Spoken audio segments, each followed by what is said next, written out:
Assalomu alaykum. Bugun biz sizlar bilan restavratsiya ishlarini o'rganib chiqamiz. Bu eng sodda restavratsiya, bu juda ham mukammal anaqa talab qilinmaydi. Bir xil paytlarda hudojniklar grunt qilmasdan mashinani rasm chizgilari kelganda, xolstning ustiga shunday rasm chizib tashlaydilar. Keyin bu xolstning orqasiga kraska o'tib ketadi. Ko'pchilik bu narsani xush ko'rmagani sababli biz buni orqasiga hozir mato qo'yib, bu joyni bekitamiz. Va yana ramkasiga qaytadan tortamiz. Bu rasmni chizgan odamning yoshi 72 yoshda va bu odam hozir yoshlari ancha ulg'ayganligi sababli bunday ishlarga vaqtlari kam. Shuning uchun biz buni restavratsiya qilib beramiz u kishiga. Kartina juda falsafali kartina. Qirg'oq bo'yi, lekin yer ustida suv mavjlanmayapti. U как будто sfera, boshqa bir olamda suv to'lqinlangan qilib ifodalangan. Kartina bitsa ko'rsataman. Kartinaning yog'ochiga qaraganda o'tib ketgan, bunaqa grunti bo'lmagani uchun kraskalar bu yoqqa o'tib ketadi. Buni yechayotganda yirtilib ketishi mumkin. Bunday narsalarda agar siz eski o'zingizni rasmingizni yechib boshqa yangi ramkaga qo'yadigan bo'lsangiz, sizga tavsiya beraman. Namroq latta bilan kartinangizni 100 tomonini o'ting, lekin akril bilan maslinli kraskaga bu to'g'ri keladi. Agar siz akvarel guvashda ishlagan bo'lsangiz, unda siz rasmni bu tomonini emas, допустим, bunday tursa, mana ko'rasizmi bunaqa. Mana bu ramkani mana bu tomonini nam latta bilan artib chiqishingiz kerak. Ho'l namlik o'zi mana bu anaqasidan o'tib, valnasidan o'tib, mana shu turgan joyiga keladi. Mana bu yerdan surkalgan namlik matoni o'zidan keladi va yog'och bilan qochishini yengillashtiradi. Поскольку akvarel bilan guvashda gumi arabika bor, u suvga eruvchanlik xususiyatiga ega. Siz o'shani chiqarib olasiz, keyin boshqa ramkaga tortasiz. Har doim rasm chizishdan oldin bitta matoni nam latta bilan sal o'tish kerak. Holst ham nima uchun bu narsa qilinadi? Siz kistichka bilan taqab chizayotganingizda mana bu tolalar juda maydada, bittasi uzilsa shundan boshlanadi. Shuning uchun ular uzilishi elastikniy bo'lishi uchun ularni sal nam holda ushlash kerak. Hamma metodga shu zo'r qo'l keladi. Nam latta bilan bitta o'tib rasm chizib olish kerak. Masalan, 6 oydan keyin chizaman deb tashlab qo'ygan rasmlaringizni ham orqa tomonda nam latta bilan bitta bunday o'tasiz. Avval quruq kistichka bilan bunday qilib yuboring, changlari ketsin, keyin nam latta bilan bunday o'tasizda, keyin rasmingizni chizishni davom ettirishingiz kerak yarim soatdan keyin. Hozir men endi buni taxlab bo'lib sizlarga yana ko'rsataman. Mana men matoni qo'yib oldim. Endi men bu bilan buning ichida suv bor. Suv bilan ozroq sochib chiqaman. Chunki mana bu mato cho'zilishi kerak bizga tortayotganimizda va mana bu qattiq qiyshiq izlar ham yo'q bo'ladi. Shunday sepiladi.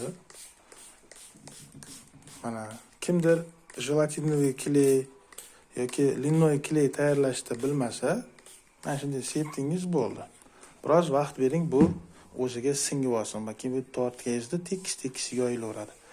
Keyin kimdadir jelatinli kley bo'lmasa, puva kley bilan ham keyin o'tsa bo'ladi mato tortilgandan keyin. Shunda bu mana bilan bir xil bitta bo'lib qoladi.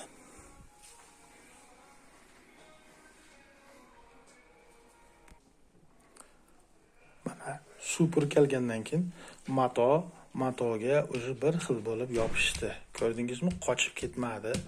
Hozir mana namliklar anaqasi yetib keladi bu to'qimalarga ham, bular ham tekislashadi.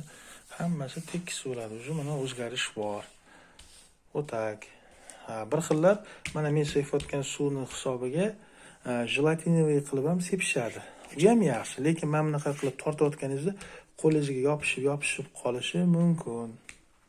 Shuning uchun biz birinchi buni natyashka qilib olib, keyin jelatin bilan обработка qilsa ham bo'ladi.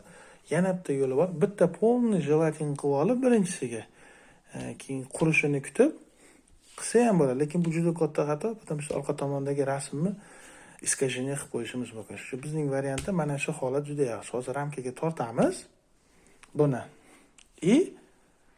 Ramkaga tortib bo'lgandan keyin ustidan orqasidan jelatinli kleydan o'tib va issiqroq joyga qo'yishimiz kerak. Qo'yadigan joyimiz 25+ dan past bo'lmashi kerak. Agar undan past bo'lsa, bitta burchagimizda boshqacha bo'lib qolishi mumkin.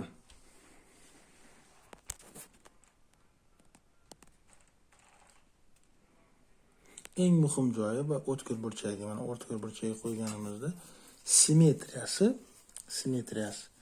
Mana shu ikkita aniq o'tkir burchagiga to'g'ri kelishi kerak. Mana shunday to'g'ri kelishi kerak. Bu boshidagi ham xuddi shunday to'g'ri kelishi kerak. Keyin bitta tarafni to'g'ri qilib olgandan keyin bu tomoniga o'tish kerak. Tekislab olib, to'rtta burchakni zafiksировать qilgandan keyin o'rtadan tortish boshlanadi. Bunga bu tortiladi, bunga bu tortiladi. Keyin bunga bu tortiladi, keyin bunga bu tortiladi. Shunaqa qilib, bu yerdan yana bu yoqqa, bu yerdan bu yoqqa yurib, keyin pastdan tepaga. Mana shunday bir xil tortiladi. Ana shunda bu baraban bo'ladi. Siz aytishingiz mumkin, sizlar ramka ishlab chiqarasizlar, nega botga yangi ramka qo'ymadingiz deyishingiz mumkin. To'g'ri, qo'ymayman. Nimaga sabab? Chunki bu rasm eski davrda chizilganini isbotlaydigan yagona narsa mana shu yog'och bo'ladi. Chunki bu 1950-yilda kesilgan yog'och. Mana bu qo'limdagi yog'och 2021-yilda kesilgan. Потому что buning yosh davrlarda o'rtasida tafovut bo'ladi. Buni maxsus apparatlar va maxsus unsurlar bilan bilinadi. Shuning uchun biz ko'proq rasmni o'zini eski ramkasiga qo'yishga harakat qilamiz. Bo'lmasam kolleksionerlarga uncha qiziq bo'lmaydi.